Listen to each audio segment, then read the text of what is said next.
The Ardennes Forest, late December 1944. A biting, crystalline fog clings to the frozen pines, muffling the sound of German boots crunching through the crust of deep snow. For the soldiers of the Volksgrenadier divisions, the morning feels deceptively still. They have been told the Americans are in retreat, their supply lines broken and their morale shattered by the sudden winter offensive. There is no whistling in the air, no screaming sirens of the Nebelwerfer rockets or the distant rhythmic thud of a traditional creeping barrage to warn them of incoming fire. In a single, terrifying heartbeat, the laws of nature seem to invert. The sky does not crack, it shatters. Hundreds of high-explosive shells, launched from batteries miles apart and fired at different intervals, arrive at one singular coordinate at the exact same millisecond. There is no take cover order, no time to dive into a foxhole. One moment there is a forest. The next there is only a vertical wall of fire and steel splinters. The earth heaves upward in a singular, monstrous convulsion, and as the smoke clears, nothing remains but the blackened skeletons of trees and the silence of the dead. This was not a bombardment. This was the math of death perfected. To understand why the German army, a force that had pioneered the Blitzkrieg, was so utterly paralyzed by American artillery, we must first look back at the bloody mud of the Great War. Between 1914 and 1918, artillery was the undisputed king of battle, responsible for the vast majority of casualties. But it was a clumsy king. To flatten a trench line, generals relied on registration, firing a few ranging shots to see where they landed, adjusting the aim, and then unleashing a massive days-long bombardment. This drumfire was effective at destruction, but it destroyed the element of surprise. By the time the infantry moved in, the enemy knew exactly where the blow was falling. By 1939, the German Wehrmacht believed they had solved this problem with the dive bomber. The Junkers Ju-87 Stuka was their flying artillery, providing precision strikes that moved with the speed of the tanks. Their ground-based guns were excellent, but their doctrine still leaned heavily on decentralized control. Battalions supported regiments, but rarely did an entire corps-level weight of fire fall on a single point simultaneously. They viewed artillery as a supporting arm, a tool to suppress the enemy while the infantry and panzers did the real work. The United States Army, arriving late to the European theater, looked at the problem through a different lens, that of the industrialist and the mathematician. While the Germans focused on the individual brilliance of their commanders, the Americans focused on the system. They inherited a tradition of massed fire from the American Civil War and combined it with the burgeoning power of 20th century communication. The U.S. Army didn't just want to support their infantry, they wanted to use the infantry to find the enemy so the artillery could finish them. At the heart of this revolution was the Fire Direction Center, or FDC. Before the 1940s, an observer in the field talked directly to a single battery of guns. If he wanted more fire, he had to coordinate with multiple commanders, a slow and agonizing process of relays and radio checks. The Americans changed the flow. They placed a brain between the observer and the guns. When a forward observer spotted a German column, he didn't call a battery, he called the FDC. This center had the authority and the technical means to command every gun within range, dozens, sometimes hundreds of barrels, and treat them as a single, massive weapon. This centralized brain was powered by a level of mathematical rigor that bordered on the obsessive. In the years leading up to the invasion of Europe, the U.S. Army's Field Artillery School at Fort Sill had become a temple of ballistic computation. They understood that to achieve the devil's reign, they had to account for variables that previous generations had ignored or estimated. Every battery commander received daily metro messages, complex meteorological reports detailing air density, temperature, and wind speed at various altitudes. They knew that a shell flying through the thin, cold air of a winter morning would travel differently than one fired into the humid heat of a summer afternoon. But the true genius lay in the mastery of time. The American doctrine shifted from massing guns to massing fires. In the old way of war, if a general wanted to hit a target with 3 batteries, all 3 would fire at the same moment. Because the batteries were located at different distances from the target, one perhaps 2 miles away and another 5 miles away, the shells would arrive in a staggered, rolling sequence. This gave the enemy seconds or even minutes to dive into trenches or scramble for the safety of a cellar. The Americans realized that the only way to achieve total tactical overmatch was to ensure that the first round from every gun hit the target at the exact same second. This required a reverse-engineered countdown of staggering complexity. The FDC would calculate the time of flight for every individual battery. A battery located far to the rear would fire first, its shells arching high into the stratosphere. Seconds later, a closer battery would fire. Finally, the guns nearest the front would bark. To an outside observer, it sounded like a chaotic, disjointed series of thuds across the horizon. But at the target end, the result was a singular, cataclysmic arrival. By 1944, the U.S. had also perfected the industrial production of the SER 608 radio, a frequency-modulated FM powerhouse that was far more reliable than the temperamental AM sets used by the Germans. This allowed for crystal-clear communication between the forward observers and the FDC. While German officers often struggled with wire lines cut by their own tanks or static-choked radios, American observers could whisper into a handset from a hidden ridge and, within minutes, command the weight of an entire corps. The American system was no longer just a collection of cannons. It was a sprawling, telephonic web of destruction that covered the European landscape.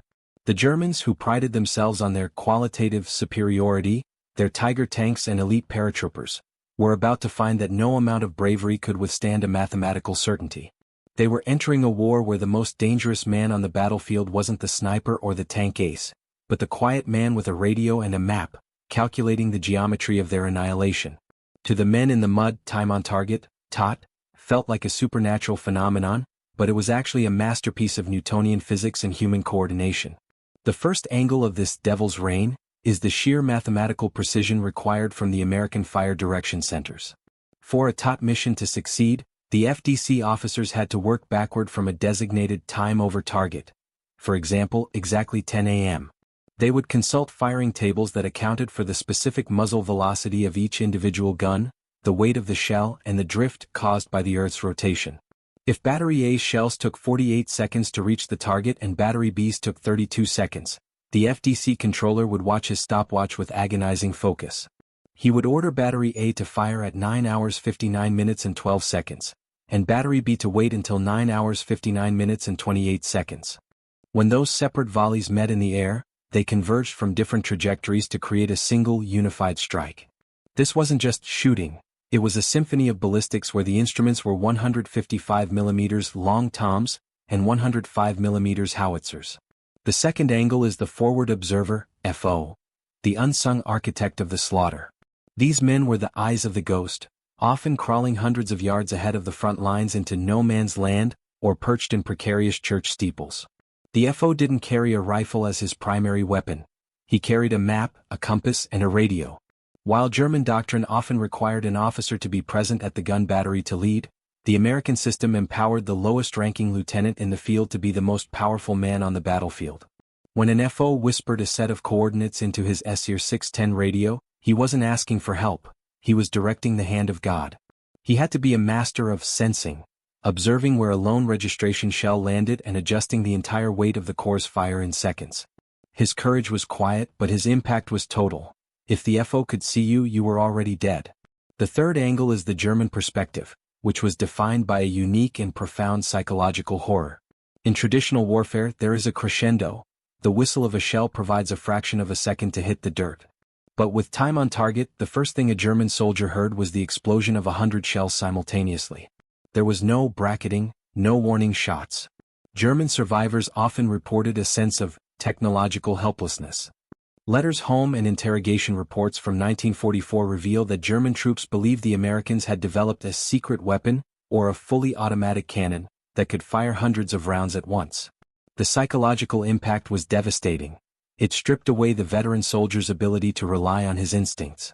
If the first volley is the lethal one, there is no learning curve, only luck. This created a phenomenon the Germans called Führerwalls, a wall of fire, but unlike their own, this wall didn't move. It simply appeared, fully formed, out of a clear sky. The final angle is the life at the battery. For the American gunners, the Devil's Reign was not a mathematical abstraction but a grueling, physical labor. While the FDC did the thinking, the crews of the 105mm and 155mm howitzers were the engines of the system. During a TOT mission, the rhythm was relentless. Gunners had to set fuses, load shells, and prime charges with stopwatch precision. A delay of even 2 seconds by a single loader could ruin the synchronization of the entire corps. They worked in a haze of cordite smoke and ear-shattering concussions, often firing until the paint on the gun barrels bubbled and peeled from the heat. These men rarely saw the enemy they were killing. They lived in a world of coordinates, elevation wheels, and time-to-fire commands barked over the radio. Their war was one of heavy lifting and frantic speed, knowing that the safety of the infantry miles away depended entirely on their ability to beat the clock. The climax of the Devil's Reign reached its most terrifying maturity during the winter of 1944, specifically during the Battle of the Bulge. By this stage of the war, American artillery had moved beyond mere support. It had become the primary instrument of German defeat. On the morning of December 16, 1944, the German army launched its last great gamble, throwing 3 armies into the thin American lines in the Ardennes. They hoped that the heavy fog and low clouds would ground the Allied air forces, stripping the Americans of their greatest advantage. But the Germans had forgotten that the king of battle does not need to see the sun to kill. As the German 5th Panzer Army and the 6th SS Panzer Army surged forward, they encountered an invisible barrier at places like Elsenborn Ridge and the narrow corridors leading to Bastogne.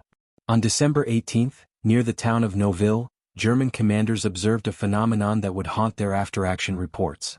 They were preparing a massive coordinated tank and infantry assault.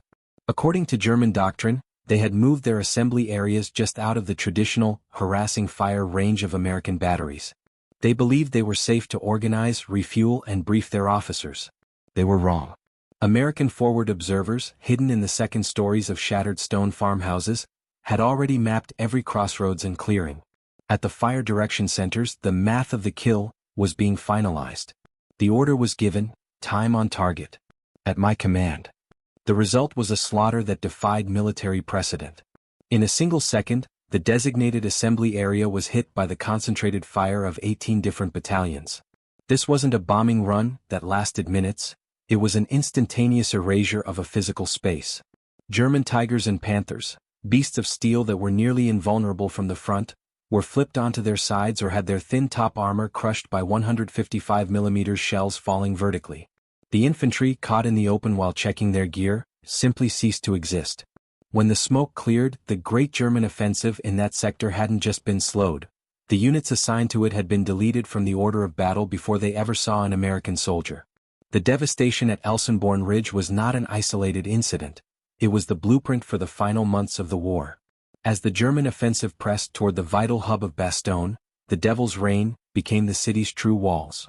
Inside the perimeter, the 101st Airborne was surrounded and outgunned, but they were never alone. Behind them, just beyond the German ring, sat the long-range heavy hitters of the U.S. Third Army. The coordination reached a fever pitch on December 23, 1944. As the skies finally cleared and German panzers attempted a final desperate push to break the American pocket, the FDCs orchestrated a masterwork of synchronized violence.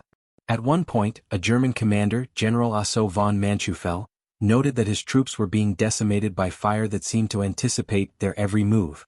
It wasn't anticipation, it was the speed of the American communication loop. A German unit would be spotted, and within 3 minutes, a taut mission would be calculated and executed.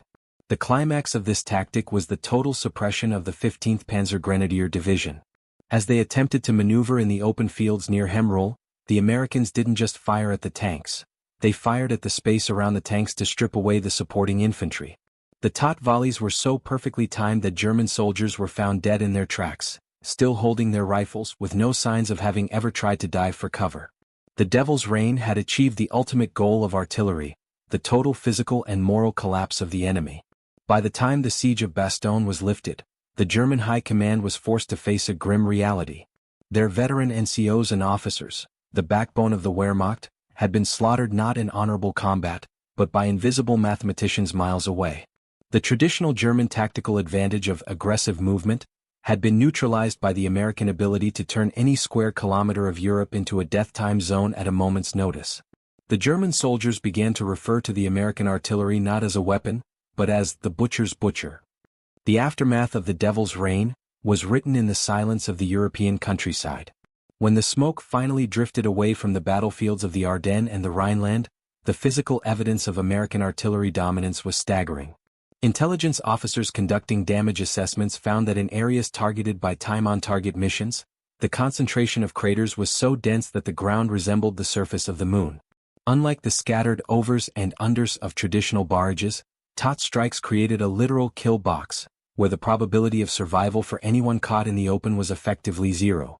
Statistical reports from the U.S. Army's Ordnance Department revealed a chilling efficiency. In several engagements during the winter of 1944, it was estimated that 60% to 70% of German casualties were caused by artillery fragments.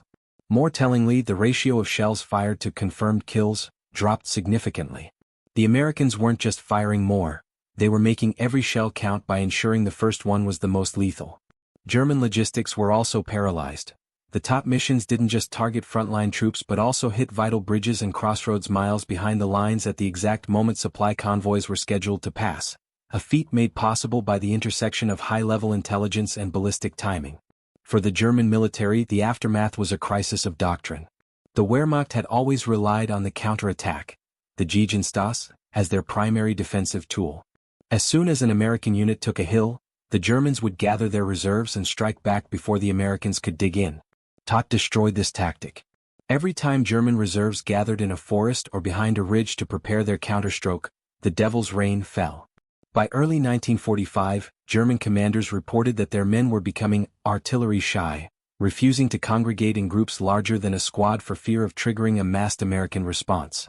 The very cohesion of the German army was dissolving under the weight of American math. The physical destruction was only half of the story. The true aftermath was found in the psychological ruins of the German prisoner-of-war camps. Allied interrogators began to notice a recurring theme in the testimonies of captured Lancer. These were not the broken, inexperienced boys of the late war drafts, but seasoned veterans who had survived the horrors of the Eastern Front. Yet they spoke of the American artillery with a unique, trembling reverence. One captured German major famously remarked, "I can withstand 1,000 Russians, but I cannot withstand this automatic rain from the sky." The terror was fueled by the sudden introduction of the proximity fuse, or the VT fuse. While Todt ensured all shells arrived at once, the VT fuse ensured they didn't bury themselves in the mud before exploding. Using a tiny radar set inside the nose of the shell, these projectiles would detonate exactly 30 to 50 feet above the ground. This showered the German foxholes with downward traveling shrapnel, rendering the traditional digging-in method of survival completely useless. Combined with Todt, the VT fuse meant that the first thing a soldier felt was the blast from above, with no dirt walls to protect him. This era marked the birth of a new level of military psychiatry. The U.S. Army Medical Corps observed that German prisoners often suffered from a specific type of concussive shock, a state of near catatonia caused by the sheer atmospheric overpressure of hundreds of shells exploding simultaneously. The Americans had successfully industrialized trauma. By the spring of 1945, the Devil's Rain had effectively broken the back of the German defensive spirit. The realization had set in across all ranks. The war was no longer a contest of wills, but a mechanical process of liquidation. The American artillery had turned the European theater into a giant, open-air factory of attrition, where the only output was the total neutralization of the enemy. The story of the Devil's Rain is more than a chronicle of ballistic superiority. It is a reflection on the moment warfare shifted from the romanticized clash of warriors to the cold, undeniable precision of the machine. In the woods of the Ardennes and the valleys of the Rhineland, the U.S. Army field artillery didn't just win battles. They redefined the relationship between time, space, and human survival. By treating the battlefield as a mathematical grid and the clock as a weapon, they stripped away the fog of war and replaced it with a terrifying, calculated clarity. This era of American artillery marked the true birth of modern fire support. The principles established by the Fire Direction Centers in 1944, centralized control, rapid communication, and synchronized delivery, remain the bedrock of NATO doctrine today. From the GPS-guided munitions of the 21st century to the advanced digital fire control systems used by modern howitzers, the DNA of time on target is present in every precision strike. It was the moment the king of battle put on a suit of armor forged in industry and mathematics, becoming an entity that could not be bargained with or outbraved. Ultimately, the Devil's Rain serves as a somber reminder of the cost of technological overmatch. To the German soldiers who endured it, the tactic was a physics-defying nightmare. To the Americans who orchestrated it, it was a way to save the lives of their own infantry by ensuring that no enemy could stand long enough to pull a trigger. It was a brutal, efficient philosophy, that steel is cheaper than blood, and that in the face of total war, the most merciful way to end a conflict is to make the opposition's position utterly untenable. The echoes of those synchronized volleys still ring through history, a testament to the time when the sky itself became a tool of the mathematician, and the rain turned to fire.